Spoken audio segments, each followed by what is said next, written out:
Pernah gak sih kalian menonton film yang porsinya lebih banyak landingan daripada ledakan? Atau film yang saking lambatnya, kalian sampai bisa menghitung butiran debu di depan layar?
Hát akkor majd este találkozunk.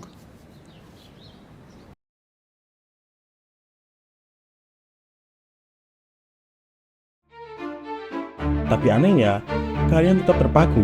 Kalau iya, kemungkinan besar kalian sedang menonton film Eropa. Berbeda dengan Hollywood yang sering kali mengejar adrenalin, film Eropa punya jiwa yang berbeda.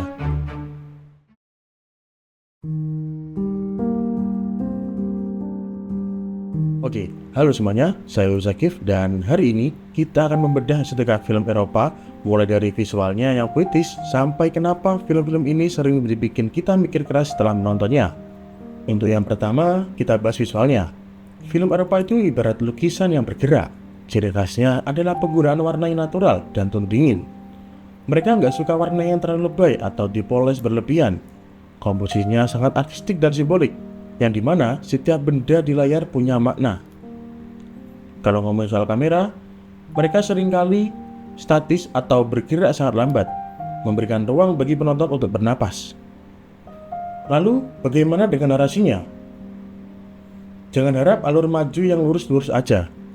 Di sini, alurnya tidak selalu linear.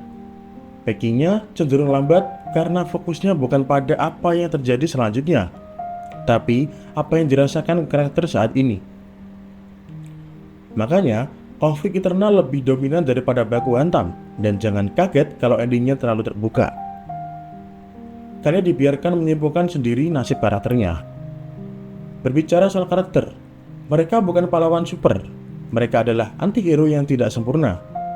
Karakternya sangat realistis dan manusiawi, punya konflik batin yang kuat, dan seringkali bergulat dengan moralitas mereka sendiri. Kenapa estetika film Eropa bisa semelankolis itu? Jawabannya ada di sejarah. Dampak Perang Dunia Kedua mengubah segalanya. Film-film Eropa menjadi lebih realistis dan gelap karena mereka harus menghadapi trauma perang, kemiskinan, dan kehidupan pasca konflik. Gerakan seperti Italian Neorealism mulai menggunakan lokasi asli dan cerita rakyat kecil untuk menunjukkan kejujuran hidup. Secara budaya, film-film ini mengangkat bahasa dan kehidupan sehari-hari secara apa adanya. Ada nilai lokal yang kuat menampilkan tradisi dan kebiasaannya di masyarakat. Tema besarnya selalu berkisar tentang identitas, kebebasan, dan makna hidup. Tak lupa ada nilai sosial, film Eropa seringkali berfungsi sebagai kritik sosial. Isu seperti kesenjangan sosial, imigrasi, hingga diskriminasi menjadi buku utama, dijadikan film sebagai cerminan kondisi masyarakat yang sebenarnya. Sekarang kita masuk ke dapur produksiannya. Dari penyutradaraan, di Eropa ada konsep bernama auteur, yang dimana sutradara dianggap sebagai penulis utama yang punya gaya khas yang sangat personal dan filosofis. Mereka nggak peduli dengan pakem Hollywood. Teknik editingnya pun unik. Kita sering melihat jump cut yang mendobrak aturan kontinuitas atau long take untuk menjaga intensitas momen. Tempo film cenderung lambat agar emosinya meresap.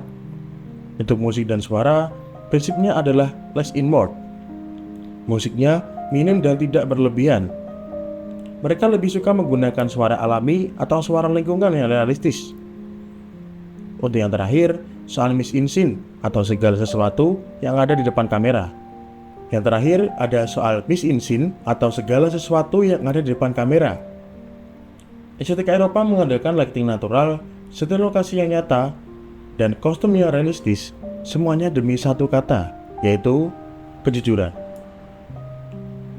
Lalu, apa sih tujuan dari semua kerumitan estetika ini? Jelas bukan sekedar untuk menghibur. Tujuannya adalah realisme menangkap kejujuran hidup tanpa polesan. Selain itu, untuk kritik sosial, eksplorasi filosofis, dan sebagai wadah autorism atau ekspresi jati diri sang sutradara. Lantas, gimana respon penonton? Bagi penonton lokal di Eropa, film-film ini adalah refleksi kehidupan. Mereka lebih mudah memahami konteks budaya dan isu sosialnya. Tapi bagi penonton global, responnya terbagi. Para pecinta film art house atau kritikus di festival film yang sangat mengapresiasi kualitas artistiknya yang mendalam. Namun, bagi penonton umum, film Eropa seringkali terasa berat dan kurang fokus pada hiburan. Apakah mudah dipahami lintas budaya? Jawabannya ada iya dan tidak. Untuk tema universal seperti cinta dan keluarga, tentu sangat mudah. Namun, untuk isu sejarah spesifik, mungkin butuh riset yang lebih dalam. Yang pasti, visual yang kuat tetap bisa dinikmati siapa saja tanpa memandang bahasa. Jadi, estetika film Eropa itu bukan soal seberapa canggih efek visualnya, tapi seberapa jujur ia bercerita tentang manusia. Ia mengajak kita bukan hanya untuk melihat, tapi untuk merenung. Oke, itu dia penjelasan singkat tentang estetika film Eropa. Saya Yus Zakif, terima kasih sudah menonton dan sampai jumpa di pembahasan sinema berikutnya. Dan terima kasih.